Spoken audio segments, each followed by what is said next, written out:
We'll now move to question time, and I'll call Senator Patterson. Thank you, President. My question is to the Minister representing the Prime Minister, Senator Wong. The government's consultation paper on arrangements for innovative start-ups proposes one set of capital gains tax rules for small businesses and another set of rules for so-called innovative businesses. Can the Minister explain the difference between a small business and an innovative business? Thank you, Senator Patterson. Minister Wong.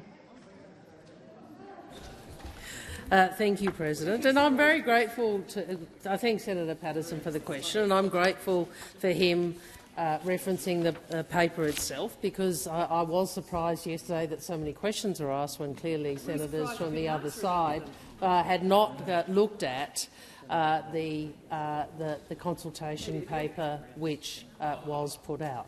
And Senator, I want to make the first point that is in relation to small businesses, we have also announced amendments which would ensure that some 98% of active businesses, small businesses, will gain access to concessional CGT treatment.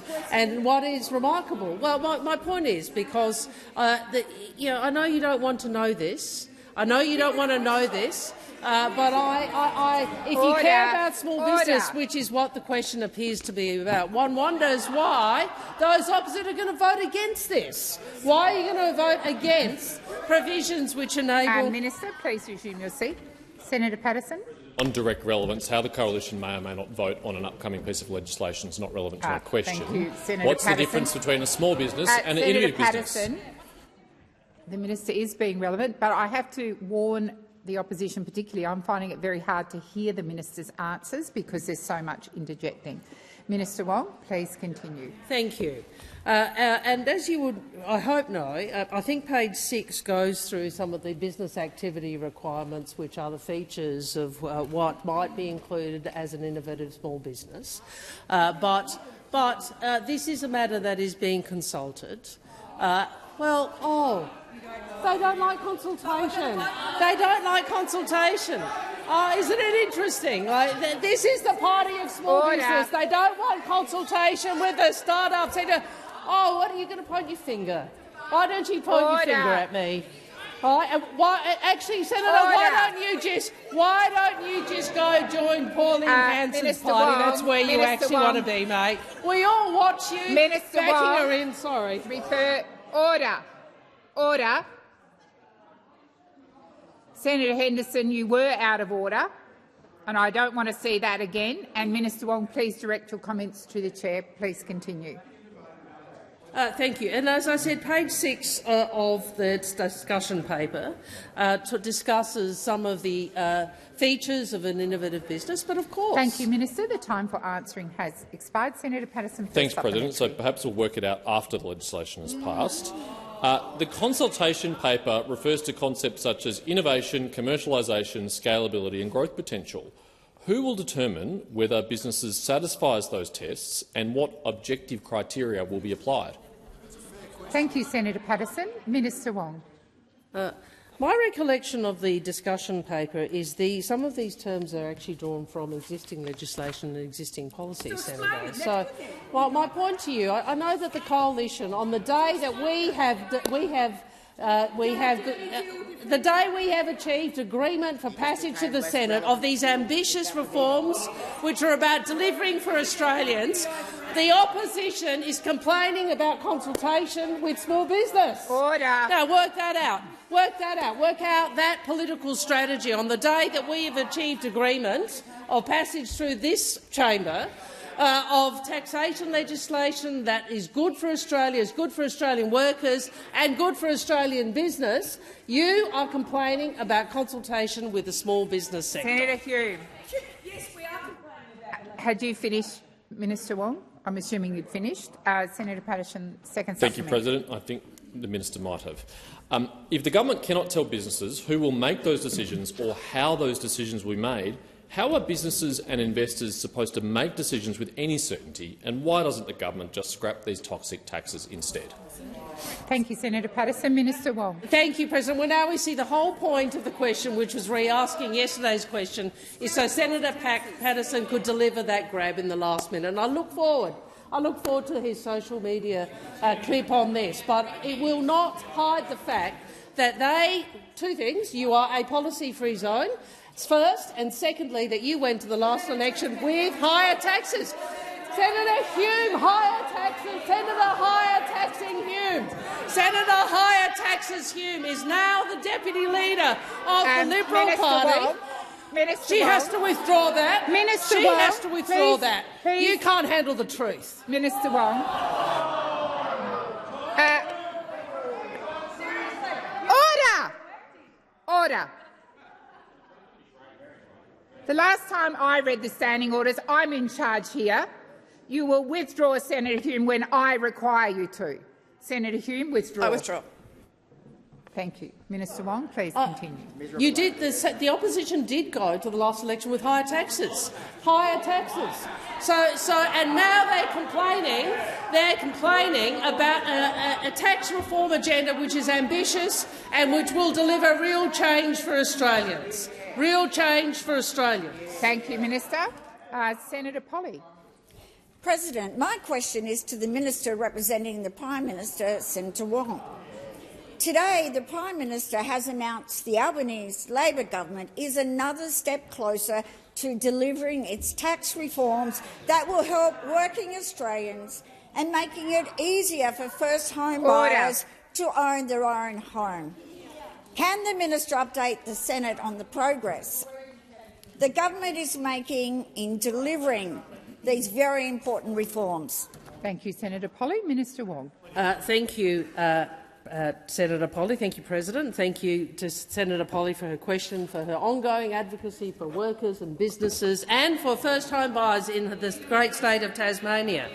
Now, the Albanese Labor government is another step closer to delivering our ambitious tax reforms that have three goals. First, to level the playing field and better align the tax treatment for income earned through working and income earned other ways. Second, to help more Australians recognise the dream of home ownership and to be able to get into the property market. And third, to improve productivity by encouraging investment and innovation.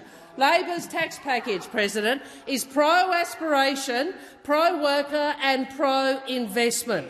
And our reforms will build a better, simpler, fairer tax system and will cut taxes for more than 13 million workers. Senator Hume, this is for you. 13 million workers. It will support 75,000 more homeowners get into the market and deliver $3.8 billion in new measures that lower taxes for businesses and start-ups, and we are reducing compliance costs by $540 million a year. We on this side understand the pressures Australians are under, and that is why we know we have to make change, why we are making real change that delivers for our economy and for working people. The question now is whether the three right-wing parties, the Liberals, the Nationals and One Nation, will again try to block these reforms. I figure they probably will, because we know what they have done before, which is consistently team up to block real change for Australians. We know they only offer anger. They do not offer any answers. Thank you, Minister. Senator Polley, first supplementary.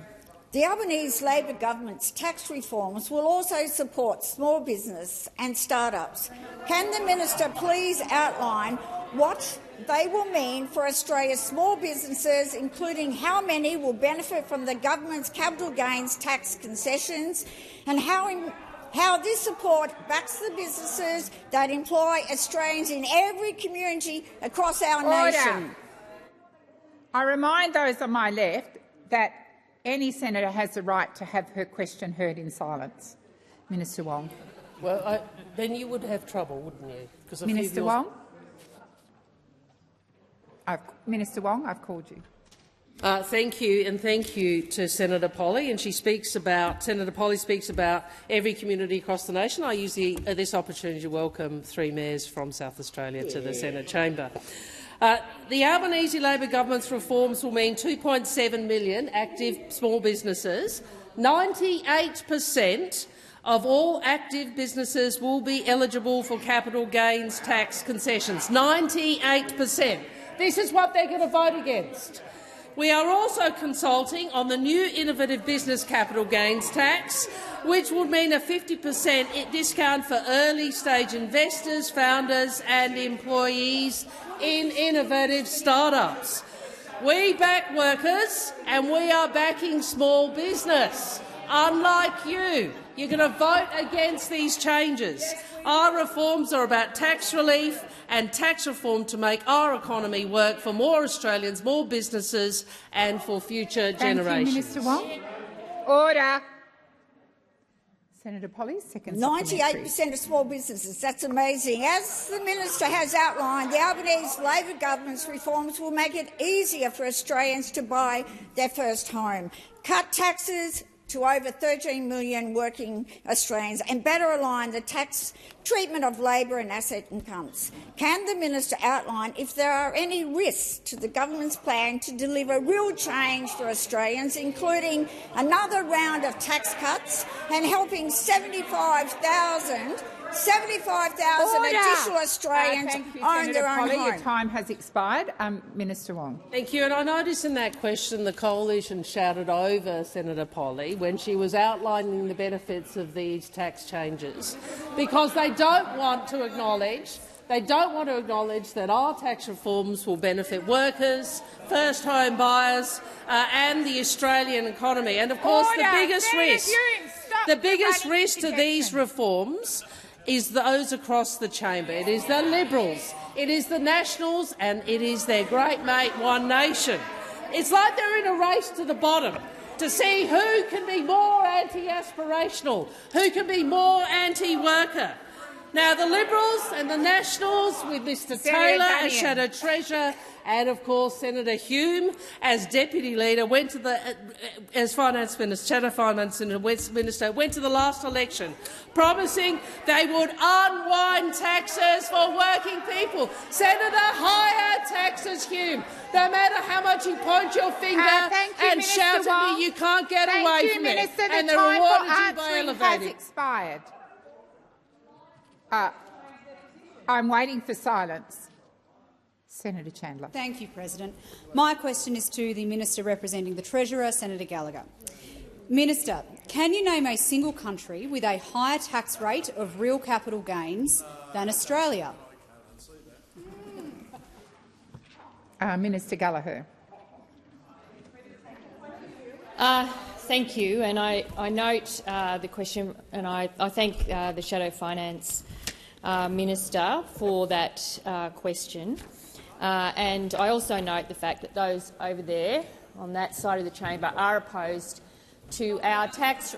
Well, Senator Cash, I do have 2 minutes to answer your question. But I want to say that this question has the backdrop of those over there that are voting for the status quo, that want to see no change, that want to see the continued distortion in the housing market that works against young people continue. Let's be clear about that. Those over here are for the status quo. They want to see no change. They don't want to see 75,000 first-home buyers get into established properties. They don't want to see— Minister Gallagher. Senator Cash. Relevance. It is a very narrowly drafted question that requires an answer. Single country. Name one. Thank you, Senator Cash. Before I direct the minister back to the question, I will also remind opposition members not to interject because, as you are aware, the minister is quite entitled to take your interjections as well. Minister Gallagher. Thank you. And as we've had, and I think we discussed it at estimates, a like-for-like on taxation arrangements, a genuine like-for-like in this area of tax law is difficult because they are all quite different. But if you let me answer— Order. And I would remind those in the chamber that the changes we are making are so that is to better align the tax paid on certain assets with the tax paid on income. Just to be clear about that. So on real gains, because working people pay tax on their real income. Now, that is the changes that we are proposing. Again, I accept that you don't agree with that, that you think there should be significantly beneficial arrangements that don't apply to working people. But if we talk about that on reasonable assumptions with a 5.1— Minister, please resume your seat. Senator Chandler. President, I have given the minister plenty of time and she has gone nowhere near the question, which was name a single country with a high tax rate of real capital gains. You do not need to repeat the question. The minister is going to your question. Order. Senator Hume, I think it would be very inappropriate for me to name a frontbencher, but you are coming very close today because you have constantly interjected, despite me asking you to come to order personally. So I remind you, I think it would be highly inappropriate to name you, but I will name you if you do not be quiet. Minister, please continue. Thank you. But if, for example, on a reasonable assumption of 5.1% rate of return for an S&P ASX 200, the tax rate is around 21.4%, for example, that is lower than the UK at 24. It's lower than Germany, 26 to 28. It's lower than France, 35, 34 to 35. Senator Chandler. Minimum 30%. Order. Minimum 30%. Order. I have Senator Chandler on her feet. Order. Senator Watt. Senator Chandler, first supplementary. Thank you, President. Minister, can you confirm that Labor's new capital gains taxes can tax real gains up to 47%, making them the highest capital gains tax in the world at more than double the international average? Thank you, Senator Chandler. Minister Gallagher. Thank you. Well, if I can just finish, because I was rudely interrupted by the clock before. Lower than France, 34 to 35. It's lower than Ireland at 33. It's lower than the Netherlands at 36, and it's lower than Denmark at 42. And it's not a country, but also lower than California, which is the tech capital of the world. So the point we are making here is these reforms are about tax in Australia. It's what's in our national interest. It's about decisions that make it fairer for working people, better align the tax system, make it more productive, support innovation with our investments in small business, $3.8 billion in investments in small business, which I note none of you have raised. All of that is part of the package, Senator Cash. Now, you've said you're going to oppose all of that. Then all of that investment that's going into small business, that's making the tax scheme fairer, is at risk under your policies. Thank you, Minister. Senator Chandler, second supplementary. Thank you, President. Minister, do you acknowledge that the Albanese Labor government is not only the highest taxing Australian government on average ever, but one of the highest taxing in the world? Thank you, Senator Chandler. Minister Gallagher. Well, thank you. Well, frankly, coming from those opposite, which went to the last election raising income tax on millions of Australians who came here, who would have had bigger deficits, more debt and higher taxes on working Australians, to come in here and ask that question when this chamber is on the cusp of passing reforms that will work in the interests of millions and millions and millions of Australians, whether it be those who benefit from our tax reductions, our income tax cuts, which come on the 1st of July, another one next year, the instant deduction for $1,000 off when you put your tax return in, or the working Australian tax offset. All of that, millions, 13.3 million Australians who will benefit from this reform. And that is what Australians know. They know that the Albanese Labor government will look after them and make sure their income taxes are lower. Senator Hodgins-May. Thank you. To the Minister representing the Prime Minister, Minister Wong. Minister, Australians are watching energy prices rise as the fallout of Donald Trump and Israel's war on Iran ripples through global gas markets. At the same time, multinational gas exporters are profiting from our resources that they pay little tax on. The Senate inquiry into the taxation of Australia's gas resources, including Labor members, found that the case for a gas export tax should be revisited once the conflict in Iran is resolved. Just last week, your own press release welcomed this supposed peace deal, saying, "We are pleased the agreement between the US and Iran includes steps towards reopening the Strait of Hormuz." Minister, will your Labor government now finally have the courage to take on the gas corporations and implement a minimum 25% tax on gas exports. Thank you, Senator Hodgins-May. Minister Wong.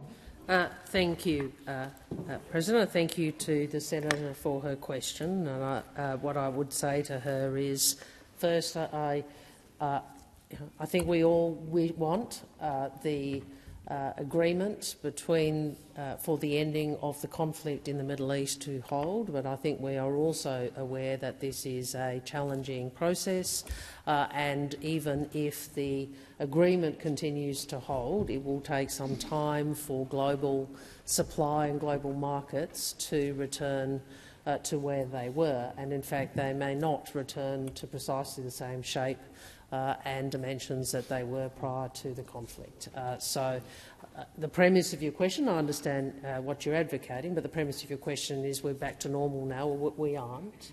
It has been the largest energy shock, the largest shock to energy markets ever, even more than the 1970s, and so it will take some time to recover from that. In relation to the substantive issue, which is your proposition, we do agree that gas companies should pay their fair share of tax, and that is, and we also believe Australians should have a fair share of the benefit of gas. And I think you might have asked me questions before where I've explained why we believe the priority at the moment is the gas reservation scheme, which has benefits for our economy, for workers and for businesses and for households, is the priority at the moment, and that is what the government is focused on delivering. Thank you, Minister. Senator Hodgins-May's first supplementary.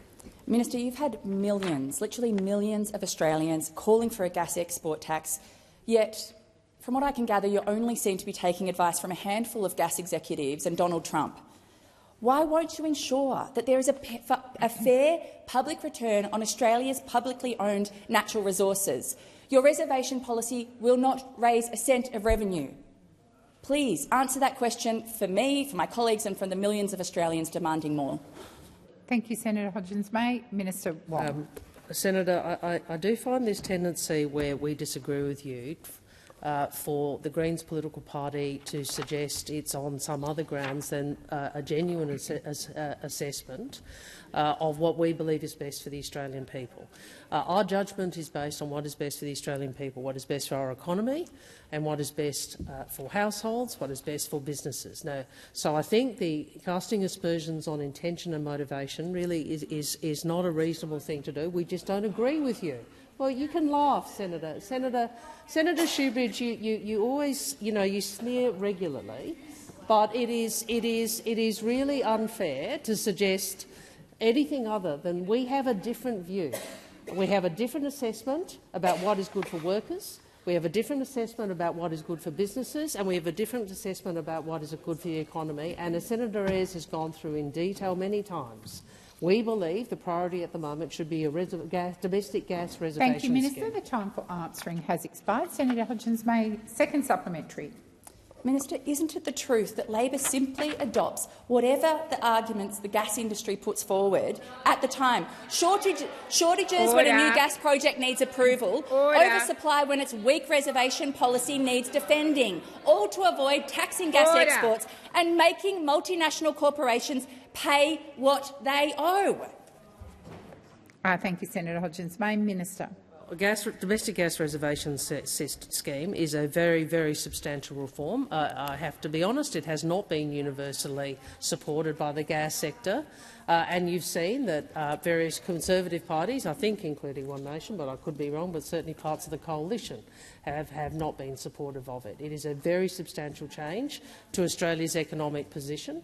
As I said, not universally supported by every company in the gas sector. So again, the premise of your question is wrong. We make judgments about what we believe is the best thing for Australian workers, for Australian businesses and Australian households, and our judgment is those interests are best served by the creation of a domestic reservation system for Australian gas so that we can get a fair share of that gas here in Australia. Thank you, Minister. Senator Cox. Thank you, President. My question is to the Minister representing the Treasurer, Senator Gallagher. The Albanese Labor government's tax reform package makes the system fairer while backing housing supply and small business. As flagged in the budget, the government has since undertaken consultation on the package. Can the minister outline what came out of the consultation and how further initiatives give small businesses greater certainty? Thank you, Senator Cox. Minister Gallagher. Thank you, President. I thank Senator Cox very much for that question and for the work that she's done in supporting this important tax reform package for our country.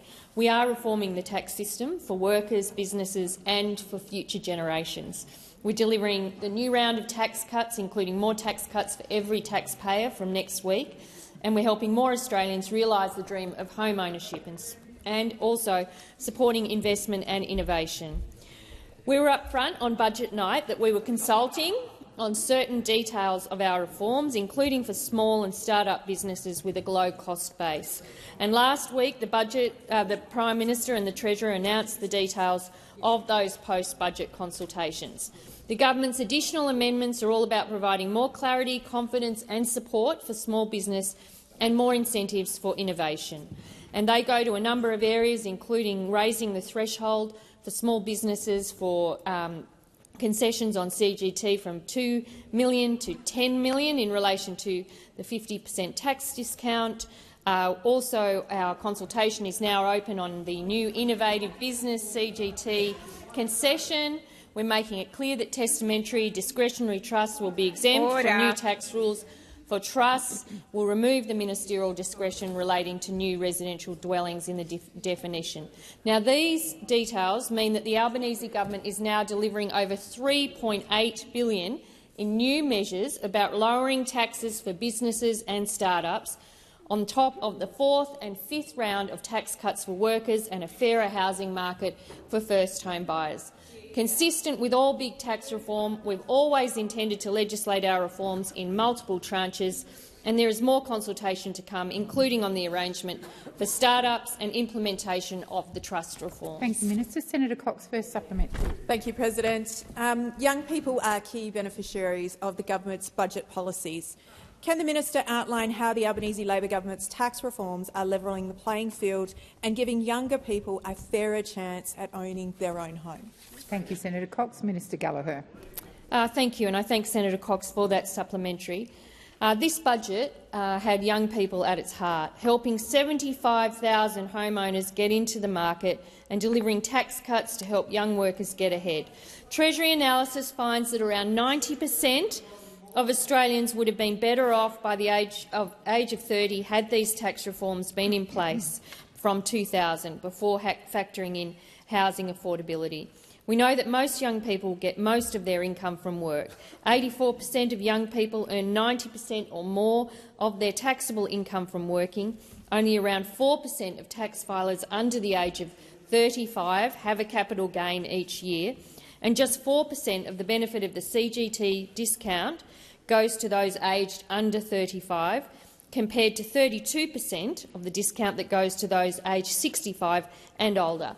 That's why it's important that we are rebalancing the tax system to lower the taxes on workers and make housing more affordable for young people. Senator Cox, second supplementary. Thank you, President. With consultation complete and the details settled, this fair and responsible package is now ready to pass the parliament.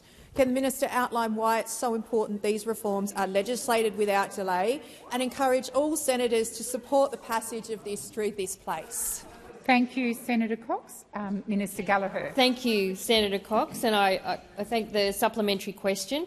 Well, with the agreement that we have reached with the Greens today, and we thank them for the work that they have done with us since the budget has been announced, the government will be able to deliver those first tranches of tax reform as we outlined on budget night. We have agreed to support an amendment that will be moved by the Greens to ban future limited recourse borrowing arrangements for residential property by superannuation funds. Other super funds are generally prohibited from borrowing money to invest, with the exception of LRBAs that are used by SMSFs. Multiple issues have been raised with concerns around these arrangements since, with multiple reviews, including many of the reviews that reported under the former government, who chose to do nothing about it. The three right-wing parties voted against these tax cuts in the House. Now they're planning to do the same in the Senate, which will mean voting against concessions. I advise the chamber that Senator Lambie has passed her question to Senator Thorpe. Senator Thorpe. She has. My question is to the Minister for Indigenous Australians. Sadly, we've had another death in custody of an Aboriginal man on the weekend. A year ago, another Aboriginal man lost his life in that same prison. When he told police he was going to kill himself, the officer replied, "Yeah, whatever." Minister, on the 35th anniversary of the Royal Commission into Aboriginal Deaths in Custody, in April you offered thoughts and prayers. But what actions have you actually taken to hold state and territory governments accountable for the state-sanctioned murder of our people in jails? Thank you, Senator Thorpe. Minister McCarthy. Thank you, President, and I thank Senator Thorpe for the question. There are way too many deaths in custody, President, and not just of Indigenous people but all people. Unfortunately, it continues in terms of the incarceration rates. What I have certainly worked on here, and I know that there has been a committee of the Senate, and I do welcome that Senate inquiry that's currently underway into the justice reinvestment programs that we are rolling out across the country. We see as the Commonwealth that our part in all of this, knowing that the states and territories are the ones responsible for the jailing of any citizen, but what we do at the Commonwealth level is push out the justice reinvestment programs. There are justice reinvestment programs, over 30, President, that are running out all across the country, and we know that there are, in places like the Northern Territory, success in those. In places like Burwood Island, for example, where I know the inquiry has visited, we are having success. And that success only comes when local people and First Nations people are at the table to ensure that there is support for First Nations people so that they don't go into jails. It's a long road, President. It's a very difficult one. And I do call on the states and territories to work harder in this space and to certainly work with us as we try to reduce the numbers of Aboriginal people in custody. Minister. Senator Thorpe, first supplementary. We all know that closing the gap targets around incarceration will not be met by the 2031 deadline. Outcomes in many areas are getting worse. Shouldn't we overhaul or get rid of closing the gap now, rather than let this hopeless agreement continue for another 5 years while people keep dying? Thank you, Senator Thorpe. Minister McCarthy. Thank you, President. Well, the answer to that is no, Senator Thorpe. We don't just give up. We don't just roll over and say no. We have 80 organisations, over 800 members in those organisations are part of closing the gap. And this is First Nations people at the grassroots level, Senator Thorpe. It is grassroots people who are fighting hard to close that gap. What I have to do is keep working with the state and territory ministers, not just First Nations ministers, but also every single minister around a cabinet table, which includes here at the Commonwealth, President, that every single minister, because every jurisdiction, Senator Thorpe, has signed up to this. We don't roll up. We don't roll up and roll away. We stand there and fight. We stand there and fight to improve the lives of First Nations people. Just because it's hard, just because it's difficult, doesn't mean we give up. Thank you, Minister. Senator Thorpe, second supplementary. Why can't you do things like tie funding to actual progress and set minimum standards around cops and jails in this country, given that— stop it, I'm speaking— given that state and territory governments will not protect our people's rights? I'll wait for order. Did you speak over me? Senator Thorpe, pull him up, Greens. Pull him up. Senator Thorpe, I will manage the chamber, and I've asked those people to come to order. Minister McCarthy.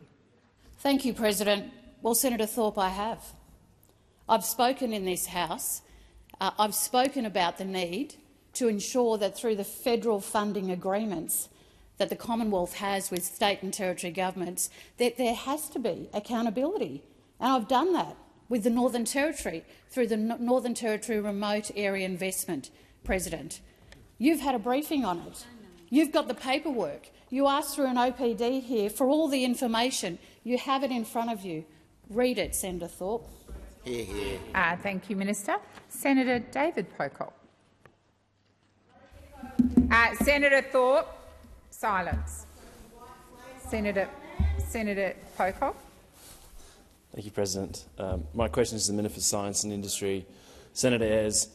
Minister, on the 26th of October last year, the Attorney-General issued a statement categorically ruling out a text and data mining exception in Australian copyright law. Minister Burke told a conference, and I quote, "We have no plans, no intention, no appetite to be weakening these copyright laws based on this draft report." On the 6th of August, you told the ABC that the government had, and I quote, "no plans to make changes." Minister, is it still the case that the government has no plans to allow AI companies to mine Australian creatives' data, either via some form of carve-out, an extension to the licensing system, or other means? Thank you, Senator Pocock. Minister Ayres. Thank you very much, and thanks to Senator Pocock for that question.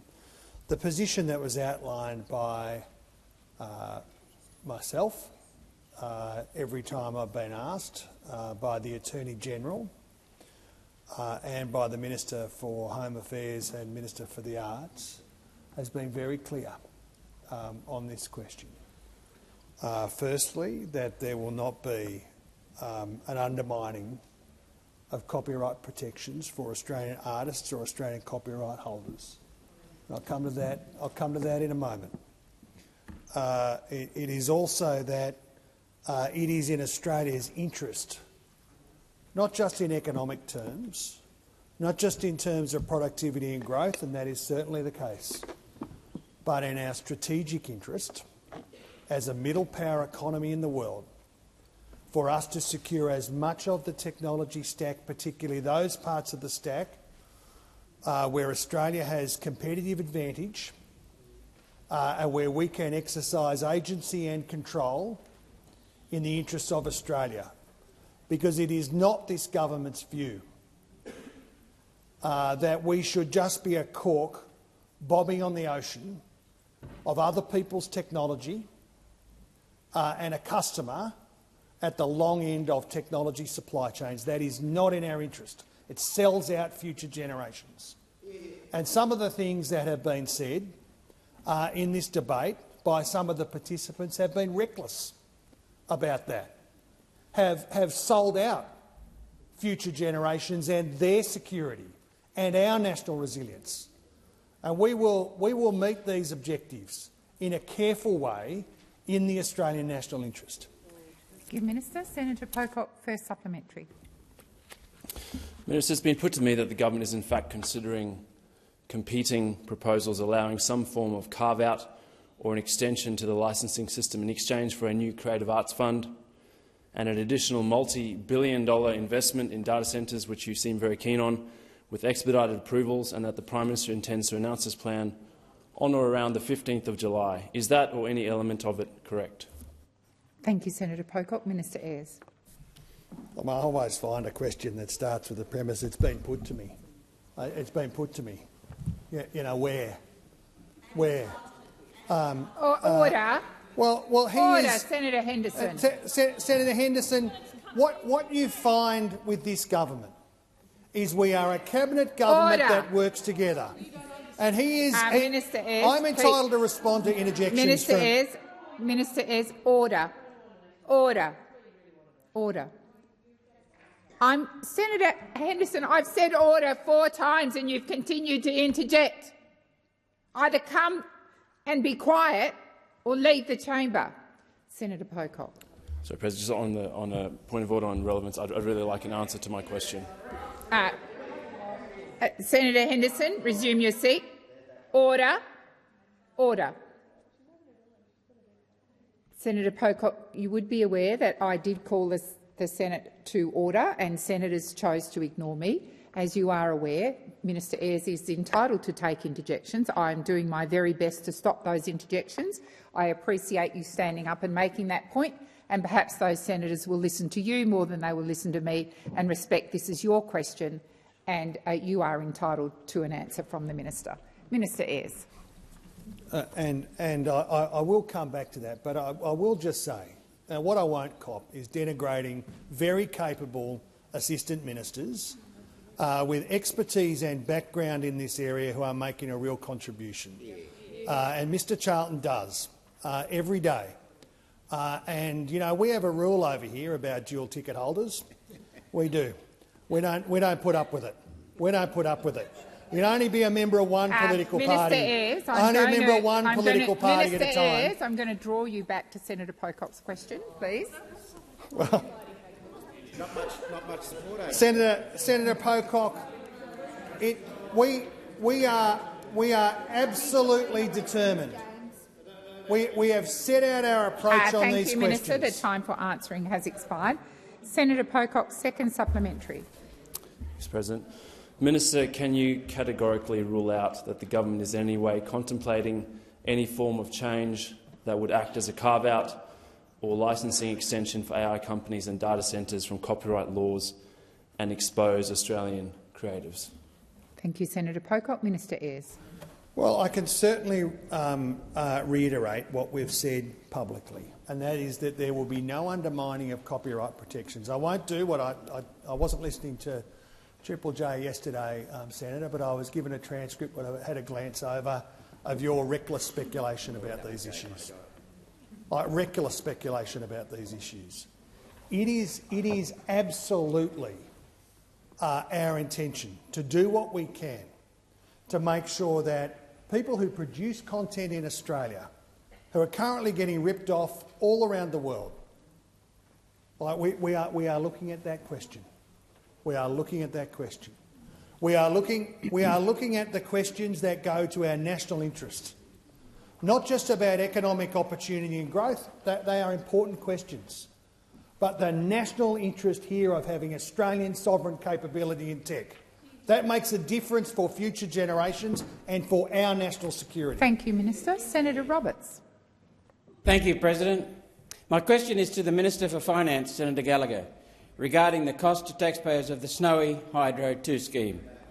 Minister, can you inform the Senate how much Snowy Hydro 2 will cost to complete, including cost of construction, capital costs through to the end of the financing cycle, meaning interest on the debt, maintenance through the same period, the cost of transmission lines dedicated to this project, including maintenance, and finally the industrial wind and solar installations, including cyclical replacement needed to generate the power. In short, if it's built and it's paid off, how much all up is this thing going to cost? Thank you, Senator Roberts. Minister Gallagher. Order, Senator. Order. Minister Gallagher is on her feet. Thank you very much, and I'm happy to update the chamber with the information that I have available to me on Snowy Hydro, Snowy 2.0, and I think you'll remember that when we came to government, we inherited a project that was in significant difficulties.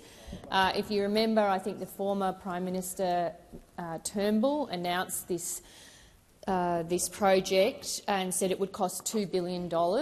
It had not had a business case done. There had been no scoping done. There had been no surveys done of the geological environment that the project was going to be built in. And so there was a significant reset probably in the first couple of years of our government, and that increased the project total cost to in the order of $12 billion. Now, currently, the Snowy Board is undertaking a cost reassessment for the total project cost. We have not received that work yet. It is due to the government towards the end of July. I would say that it is more than half built, Snowy 2.0. It is an important project for the nation in terms of the security and stability of our energy grid. So it is an important project, but as to any further reassessment of the costs, the work that the information that I have is the ones where we took that initial reset to properly scope the project, get it back on track and work with the organisation to deliver the project when it was raised to $12 billion. Thank you, Minister. Senator Roberts, first supplementary. Thank you. Minister, the Australian National Audit Office audit released this month found significant shortcomings, including no reliable system to track future costs, no baseline for project completion, and no quality data with which to work these things out. In short, we don't know how long it's going to take and how much it's going to cost. Just like the Uniparty's net zero, there's no plan. Minister, will you cancel this project? Thank you, Senator Roberts. Order. Order. Order. Minister Gallagher. Thank you very much. Well, no, the government will not do that, Senator Roberts. As I said, it is an important project. It is. I think I saw a figure that said it was 72% complete, but I will correct that if I'm wrong. I can't find that number in front of me, but I was reading some documents about Snowy Hydro on the weekend. In relation to the ANAO report, I should say that, because you didn't, it did say that the project, the management of the project has been partially effective, and there were, I think, 5 recommendations or so which outlined deficiencies in some project governance arrangements, which Snowy 2.0 has accepted. I think the vast majority of those recommendations. It is an important project for the stability and security of our energy system, Senator Roberts. It's an important project to get done, but it has been a troubled project from the beginning, including when it was so poorly implemented initially by those opposite. Senator Roberts, second supplementary. Thank you, President. Labor appears to be upset about Senator Whitten signing a contract to sell his shares in September 2023, almost 2 years before his Senate nomination. Minister, at what point do you accept that a clean coal power station provides cheaper power, much more of it, than this fantasy project costing taxpayers hundreds of billions of dollars before it's paid off, perhaps $1 trillion? When will you give up this fantasy? Thank you, Senator Roberts. Order. Minister Gallagher. Thank you. Well, again, Senator Roberts, this project is important for the security and stability of the energy grid. In relation to coal-fired power stations, there have been none built in this country for decades, and indeed, under the former government, I think there was $3 million allocated to Collinsville to explore that. I don't know what happened to that, where that project ended, but we heard nothing from it. The market is not building new coal-fired power stations. They're not, Senator Roberts. I mean, if they were able to deliver the energy that you say they would be able to do in a way that you want them to do, the market would be investing in them. They're not. The market is investing in renewables because it delivers cheaper and more reliable energy, and we've seen that, indeed, in some announcement that Minister Bowen has made in recent times about the wholesale price of electricity coming down because of the amount of renewables in the system. Thank you, Minister. Senator De Liga. My question is to the Minister representing the Minister for Climate Change and Energy, Senator Ayres. Global energy markets and supply chains have been significantly disrupted by the conflict in the Middle East. In response, the Albanese Labor government has been focused on ensuring Australia's fuel security. Minister, what actions has the government taken to shield Australians from the worst impacts of the conflict? Thank you, Senator De Liga.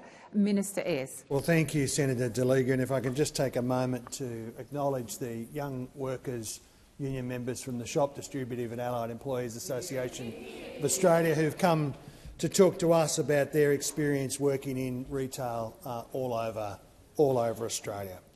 From the outset of the war in the Middle East, this government has worked hard to shield Australians from its worst impacts. While the conflict is on the other side of the world, the impacts have been felt here in terms of prices and supply. However, since the 28th of February, we have seen in Australia an increase in the amount of fuel that is available to Australians before the conflict. On Saturday, Minister Bowen outlined that Australia has 44 days' worth of petrol. That is 8 days more than when the conflict began. 39 days' worth of diesel, 7 days more than the 28th of February, and 32 days' worth of jet fuel, 3 days more than the 28th of February. The last week we have reached the highest level of fuel held in Australia since the minimum stockholding obligation came into force in 2023. 51 ships on the way to Australia, 3.9 billion litres of fuel contracted to be delivered here over the next 4 weeks. And they're very quiet over there. Very quiet over there. Because when the war started, what these characters were on about was sowing division and trying to create fear in the community. But can anybody imagine that Mr Taylor or Mr Canavan or any of these people could have ever picked up the phone and delivered a litre of fuel, let alone shiploads of fuel, delivered a litre of diesel, let alone shiploads of diesel for Australian farmers and Australian industry? Senator De Liga, first supplementary. Thank you, Minister, and thanks for waking them up. Earlier this year, the Albanese Labor government passed laws to ensure that Australia was able to secure additional supplies of fuel and fertiliser. Minister, how has the government used these laws to secure the fuel and fertiliser Australia needs for this uncertain time? Thank you, Senator De Liga. Minister Ayres. Thanks, Senator De Liga. On Saturday, the Prime Minister announced that Export Finance Australia has secured, jointly with the private sector, an additional 50 million litres of diesel. That shipment is now headed for Port Botany. Yesterday, a shipment of urea docked in Brisbane. And I want to thank the Indonesian government on behalf of the farmers of Australia and the Government of Australia for their efforts on assisting us to secure that supply. Through Export Finance Australia, we've now secured a total of 800 million litres of diesel, 155 million litres of jet fuel and 340,000 tonnes of fertiliser, using every lever at our disposal in the national interest to deliver real change for Australia and good outcomes for Australian industry. Thank you, Minister. Senator De Liga. Thanks, President. Second supplementary. Thanks, President. The Albanese Labor government is securing Australia's energy security because it's vital for our national resilience. How does this year's budget further strengthen fuel security? Thank you, Senator De Liga. Minister Ayres. Well, we're focused on, of course, the immediate challenges, but we're also focused on delivering real change for Australia in the national interest and in the interests of our future energy resilience. That's why there was a $14.8 billion package for fuel security and cost of living relief in the budget. Central commitment, $3.2 billion for a strategic fuel reserve owned by the government for Australians. It's been welcomed by grain growers, the National Farmers Federation and the Australian Livestock and Rural Transporters Association. I'll tell you who hasn't welcomed it is Mr Taylor. Mr Taylor, like Mr Morrison, without the charm or the charisma, like in the sort of do-nothing brigade, did more to damage Australia's energy security when he was the Energy Minister than any other living person, and now wants to say no, to the sensible measures that this government's undertaking in the national economic interest. The time for answering has expired. Senator Colbeck. Thank you, President. My question is to the Minister representing the Prime Minister, Senator Wong. Last year the Prime Minister stated the only tax policy we're implementing is the one we took to the election. How many times does this Prime Minister think he can get away with breaking his promises to the Australian people, doing dirty deals with the Australian Greens and slugging Australians with higher taxes? Thank you, Senator Colbeck. Minister Wong.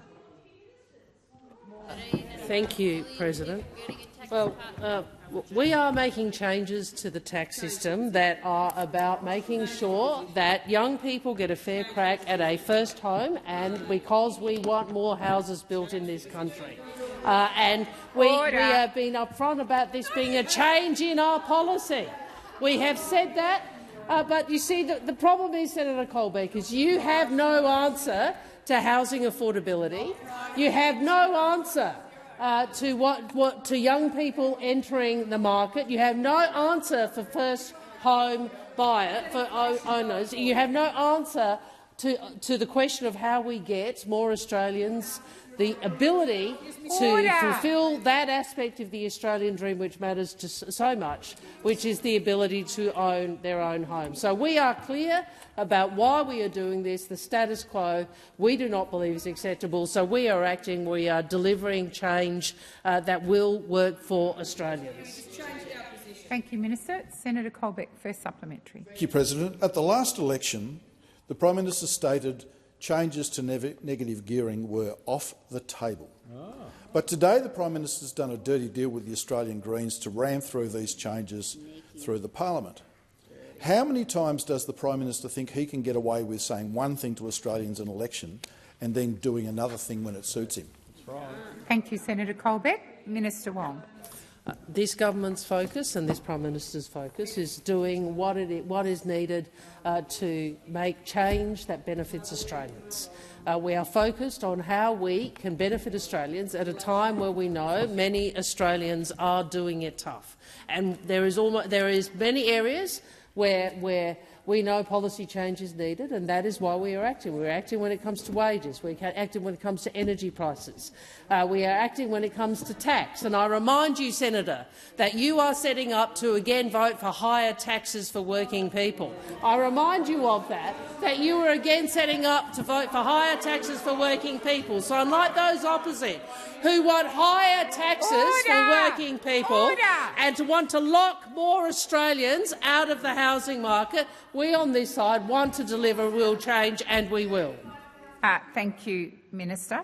Senator Colbeck, second supplementary. Thank you, President. Minister, at the last election, the Prime Minister repeatedly ruled out changes to negative gearing and capital gains tax. I rule out 50 times. But today he's done a dirty deal with the Australian Greens to break his promise to Australians. How many times does this Prime Minister break his word, which he told the Australian people was his bond? Dirty deal. Before the interjections have started, I haven't even called the Minister. You are to listen in silence, otherwise I invite you to leave the chamber. Minister Wong. Thank you. We have been clear that unless we act now, we have a generation at risk of missing out. And you might be content to defend that, to defend the status quo, and you might be content to defend a broken system that is not working for Australians, but we are not. We are here to change things for the better, and we will. Order. Minister Wong. Oh, you finished. I beg your pardon. Senator Anand-Rajah. Thank you, President. My question is to the Minister representing the Minister for Health and Ageing, Senator McAllister. Helping Australians get the health care they need when they need it is one of the Albanese Labor government's top priorities. We know how much of a difference a stronger Medicare makes to the lives of everyday Australians. How has the government delivered on its commitment to provide Australians affordable and accessible urgent care?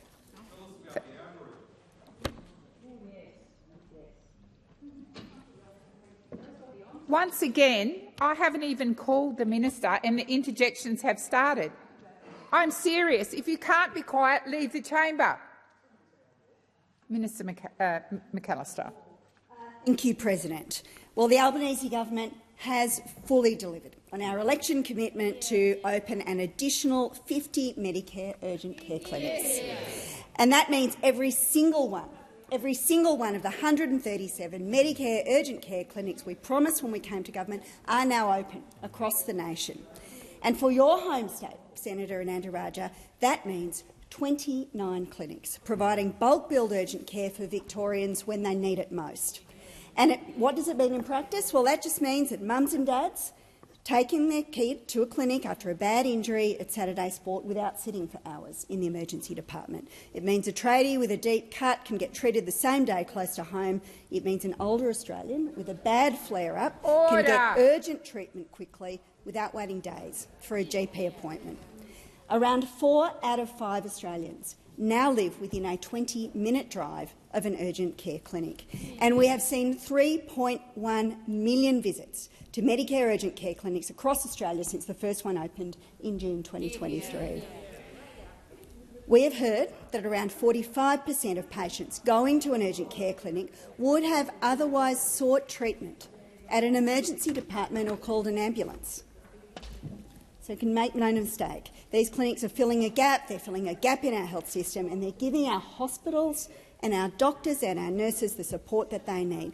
And they work for one important reason, because the only thing that people need to access these clinics is their Medicare card, not their credit card. And thanks to this Labor government, these urgent care clinics are here to stay, because this is what Labor governments do. We focus on the interests of the Australian people, not on fighting with the other parties who compete for the same political territory, the Libs, the Nats, One Nation fighting amongst themselves. We deliver for working Australians. The time for answering has expired. Senator Ananda Raja, first supplementary. Thank you, Minister. I, like my colleagues, understand that when it comes to getting quality health care, all you should need is your Medicare card, not your credit card. How is the Albanese Labor government's record investment in Medicare helping more Australians see a doctor for free? Thank you, Senator Ananda Raja. Minister McAllister. Well, thank you, President, because thanks to our Labor government's historic investment in Medicare, the number of bulk billing practices in this country gets bigger every week. And we know that in the first quarter of this year, the bulk billing rate had risen to 81.9%. That is a 4.6 percentage point increase on the same period last year. Bulk billing rates are up in every state and territory. Well, what does that mean? It means that the numbers do not lie. Our historic $8.5 billion investment in bulk billing has delivered a historic result. It means more and more people are able to go and see a doctor with just their Medicare card. Not a credit card, their Medicare card. And again, our sole focus is on delivery for the Australian people.